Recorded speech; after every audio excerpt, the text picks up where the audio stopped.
It's a small wedding. There's not enough space for you, Mom texted. Then I saw 147 guests arrived, all 7 of my siblings, their families, in-laws, even the mailman with a +1 hours later. She sent me an $8,500 invoice for the family gift I didn't say a word. I took action instead. 9 hours later, security removed the bride from the honeymoon flight. And that was just the start. It's a small wedding. There's not enough space for you. Mom texted. I stared at the screen for a long time.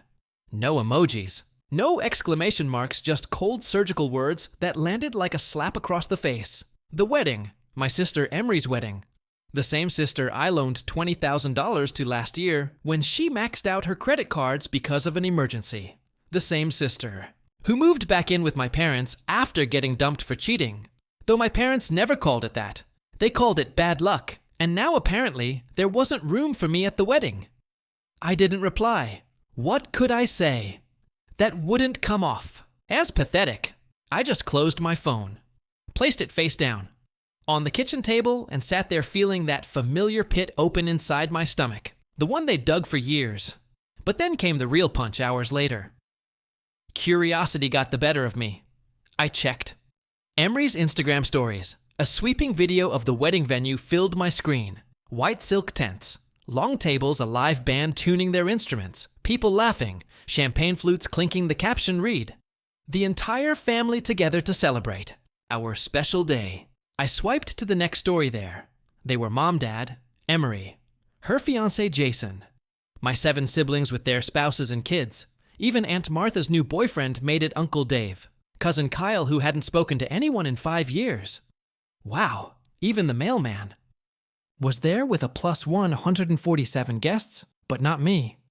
I should have felt rage, but I didn't.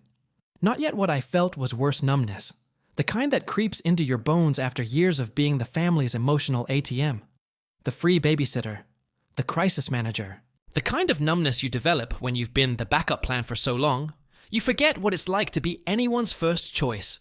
Then, as if that wasn't enough, the next blow landed just past midnight, being a text from Mom again.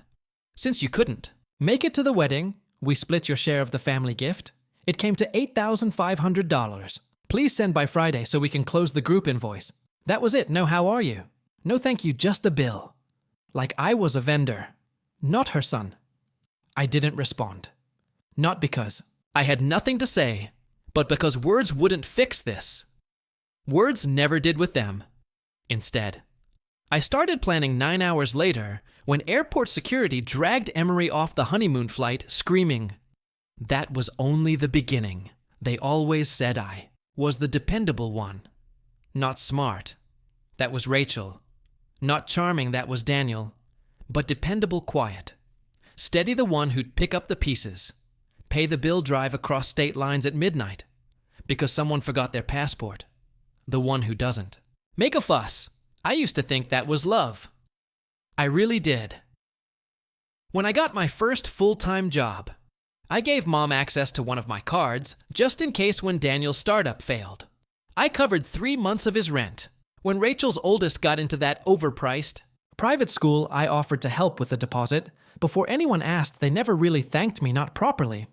But they always acted surprised when I said yes, like it confirmed something about me. They already believed I was useful in the group.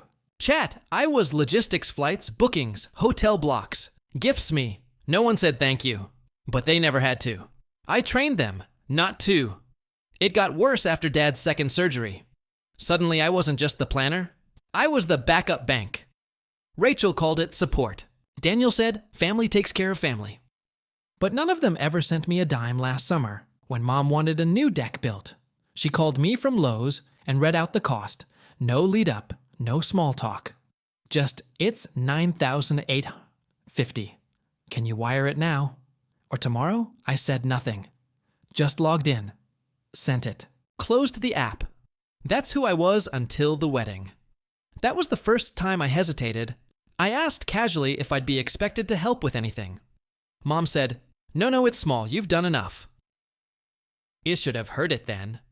2 weeks later, I helped Rachel's husband co-sign a short-term loan. He said it was for their car, but it showed up on his Instagram as a drone, and 2 VIP tickets to a game I wasn't invited to. I didn't say anything. Got used to being left out. There was the Christmas trip to Tahoe, the beach house last spring. Even the group chat was renamed Core Fam Only without me. And still, I kept showing up because I thought maybe if I just keep giving, eventually I'll be seen. But then the wedding, no invitation, no phone call, just a text. It's a small wedding, not enough space for you. And then hours later, the invoice $8,500, my share of the family gift split between people who didn't even think I deserved a chair. It wasn't about the money, not anymore. It was the fact that they knew I would see the photos, that they didn't care, that they counted on me staying quiet. And I almost did. I sat with it for a full day. No calls, no texts, no scenes. Just a spreadsheet, open on my laptop, and a list of every wedding expense tied to my name, because that's what they didn't realize. They didn't just cut me out. They used me. 3 months earlier, Mom asked to borrow my MX to book some catering samples. She never returned. It, and now the tux rentals, the open bar, the live band, even the customized sculpture with the bride and groom's initials were on me over $11,000 in charges. All processed in the past 3 weeks. All under my account. I checked the registry, every big item marked gifted by family. They hadn't even bothered to list names just from all of us. That was the moment, not the exclusion, not the lie, the assumption that I would fund it. Watch from a distance and say nothing, that I would smile through it. Again, I closed the tab logged into the airline system, typed her name boarding 440p. Flight to Aruba, booked under a corporate travel account I created years ago for convenience. 1 phone call, 2 codes. Verification complete, the system paused. Do you wish to revoke access to this ticket? Yes. Then I opened my notes app and typed 2 words, enjoy silence, because they weren't just losing a donor, they were losing me. I didn't go to the wedding. I didn't send a gift or a text or a note. Instead, I made coffee, sat on the edge of my bed, and started the process. The card my mother used for the wedding was still tied to my business account. It was supposed to be for emergencies. She knew that I reminded her twice. I logged in, opened the charge history, and flagged every transaction $1,800 for the florist, $2,000. Found $400 for the string. Quartet $3,100 for the open bar. Even $86 for a groom squad. Sunglasses order, all under my name, none with my consent. Each one marked unauthorized. Then I opened the corporate travel portal. The honeymoon tickets were booked using my work account, Aruba, business class. Early boarding luggage tags with gold trim. I clicked Manage Booking. Enter the last name, the confirmation code, the seat selection. Everything matched. Everything mine. I called the airline. Spoke to a rep, gave them the full list flight. Numbers, booking details. Email trail told them I never approved this trip, that the tickets were booked without consent, that I wanted them revoked. She asked, "Are you sure?" I said, "Yes." Then, "Please flagged every transaction." She said, "Okay, we'll notify airport security." The call took 11 minutes. I didn't raise my voice once at 3:42 p.m. I left the apartment wallet keys jacket. That's it, no phone. I took the train east 2 hours. No destination, just wanted somewhere quiet. By the time I stepped off, the sky had already started to gray. I found a beach, bought a sandwich from a kiosk, sat down on a bench facing the water. I didn't check the time, I just watched at 4:41 p.m. My phone, which I'd silenced hours before, buzzed in my pocket. I ignored it. Then again. Again, I let it hum against my leg until it stopped when I finally checked it. The screen was glowing. 19 missed calls. 5 voicemails over 40. New texts first. 1. What did you do? Then, they pulled her out of the line at the gate. We're at the airport. They're saying fraud. Then fix it. No, I didn't respond. The voicemails came next. Mom's voice. You don't know what you've done. This is your sister's wedding. Trip Dad, you went too far. This is criminal. Rachel, if she misses the flight, it's on you. Then silence. I kept scrolling. The last message in the group thread was a photo. Her, the bride, standing off to the side of the terminal, crying behind her veil. Not looking at the camera. I stared at the image for a long time, not because it moved me, but because they'd sent it like proof of my guilt. Like pain was a currency I owed them. I powered the phone off. 2 hours later, I turned it back on another name, lit up the screen, not when I expected Leia, my niece. 14, Rachel's daughter, quiet, reads a lot. Barely speaks at family events. I saw the messages she wrote. I don't know what happened, but if it matters, I would have saved you a seat. No emojis, no exclamation marks. Just that. I didn't reply. I just stared at the screen, and then finally, I opened the group chat, typed one message. This was never your gift to take. I had sinned. Then I deleted the thread, blocked every number in it. No theatrics, no speech, just the quiet closing of a door. I moved out without leaving a note. The apartment still had my smell in the walls. I didn't take the rug, didn't take the framed photo of the beach. They all once loved. I just packed 2 boxes, locked the door, and slid the key under it. The train station was half empty. I picked a town I couldn't spell. Didn't check weather amenities, rent prices. Only one thing mattered. No one would come looking. The flat was above a shuttered bakery I knew. Window looked out on a loading dock. I slept on a borrowed mattress for the first week, a tea kettle on a hot plate. 1 spoon, 1 mug. It felt like exile. It felt like relief. I worked nights. Warehouse shift logged. Cargo unpacked. Crates. No one asked questions. No one said my name. The silence wasn't cold. It was just quiet. No calls came until the 3rd week. An unknown number. I don't know what happened. But you left, and I felt something shift. I've kept quiet all my life. But this, I can't. Can I come? It was Mark, the brother, who always stood behind someone else. The one who smiled in photos, but never made a sound. I replied, if not to explain. Yes, he arrived by bus. 1 bag, no coat. It was raining. I let him in. He didn't look around, didn't comment on the empty room, or the mattress on the floor. He just said, they're blaming each other. Mom says it's Rachel's fault. Rachel says it's yours. Daniel's pretending he wasn't there. No one's saying what matters. He took off his shoes, sat on the floor. They say you humiliated us, but honestly, you gave me the map out. We didn't talk after that. He slept on a folded blanket. The rain hit the window hard that night. At one point, he got up to make tea and didn't. Ask where the sugar was in the morning. He left a note. I think I'll disappear too. Thank you for showing how a week later. He messaged. I told them, I'm done. They screamed, threatened, then stopped.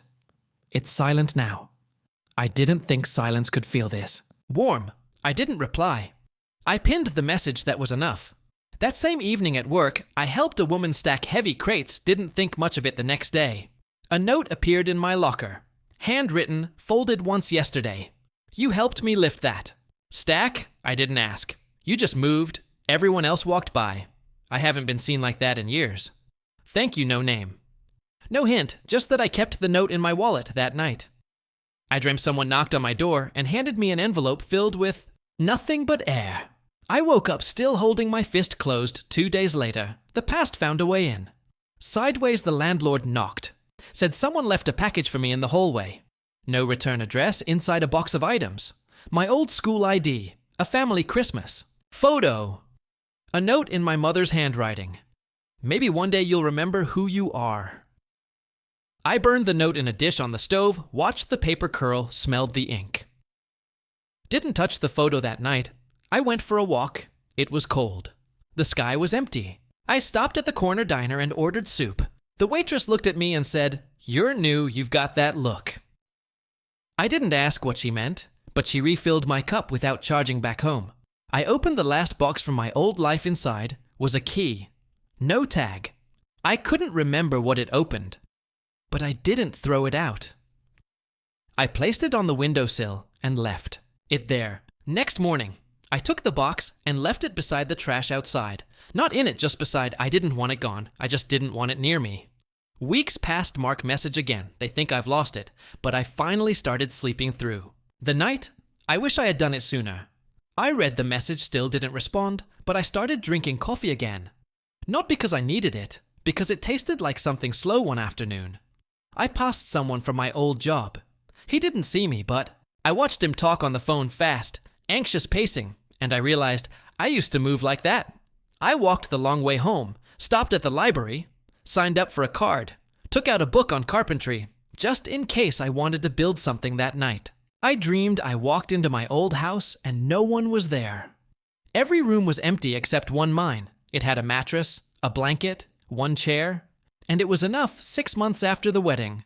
An envelope appeared in my mailbox. The paper was thin, pale blue. The handwriting slanted, slow, careful, almost unfamiliar. The return address was a rehabilitation center, 2 cities away. I knew the name, she'd written it before. On birthday cards, on bills. She forwarded to me without asking the name on the back. Your mother. I didn't open it. I left it on the kitchen table for 3 days, then moved it to the bottom drawer under tax documents. It's still there, still sealed. I didn't need to read it to know what it said. Guilt and cursive regret with no accountability. That familiar rhythm of "you misunderstood." "We were just trying, family" means forgiveness. No thank you. The news came in fragments. A cousin mentioned she'd fainted during service. Someone else said she'd been diagnosed. Late one of the in-laws tried. To gather funds for better care, no one volunteered to visit Rachel. She hadn't spoken to her since January. The marriage ended quickly for months after the wedding. The groom moved out, no public announcement. But people knew she kept the wedding photo online longer than the marriage lasted. Someone told me she blamed Mom, said it all fell apart because of that stupid flight, that cursed trip, that family debt. I wasn't surprised that house was built on borrowed ceilings. Daniel tried to fix things. Of course he did. He created a new family group chat, called it Fresh Start, posted old pictures, sent links to birthday reminders, offered to organize a dinner. 3 days later, no one responded by the 5th day. He was removed. He sent me one message after. That "I think it's really broken this time." I didn't reply. The others faded. Some stayed close to Mom, still orbiting the dying son. Others dropped out completely. The kind of distance that doesn't announce itself. No fights, just absence the annual. Barbecue gone. The Christmas lottery canceled by the time spring came. No one was checking in on anyone, and the silence, once something I fought, started to feel like room to breathe. I walked more, drank my tea, slower.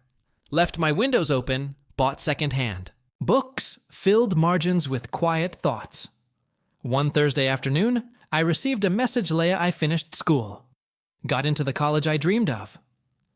I haven't visited since the wedding. I don't plan to, just wanted to say, thank you. You proved we can leave. That we're not wrong for doing it. I stared at the screen for a long time. Then I typed back, I'm proud of you. You don't owe anyone your silence. It was the first message he sent that I didn't revise. 10 times the first I sent, without wondering how. It might be twisted, and it felt real. A week later, Mark sent a photo. No message, no emojis, just an image. A wooden workbench, like coming through a window. Tools arranged with care, a sign nailed to the wall. Stillness built here. I looked at it for a long time. I didn't reply, but I printed it, taped it inside the kitchen cabinet just above the mocks. 2 shelves below set the envelope from my mother, still sealed, still untouched. That contrast image above letter. Below felt like a sentence finally. Punctuated. Another week passed. I got a knock on the door. A courier. He handed me a box. No return address. No label inside a photo album, torn at the edges on the first page. A group picture from years ago. All of us younger, smiling. I wasn't in the center. I never was. I was off to the side, half-shadowed, looking at something no one else saw. I closed it. Didn't throw it away. Just placed it under the bed, like a page I'd read but wouldn't reread. Sometimes, memories don't need endings, just distance. That weekend, I took a train out of town. No reason, just wanted to see something new. I brought a book, some tea, and a thermos, and no phone charger. The train car was nearly empty. No one made eye contact. It felt like freedom at a small station stop. I got out, walked past an old bakery down a street with no names until I reached a bench facing a field. I sat there until dusk, let the wind press against my shoulders. Let my thoughts pass like strangers. No wait.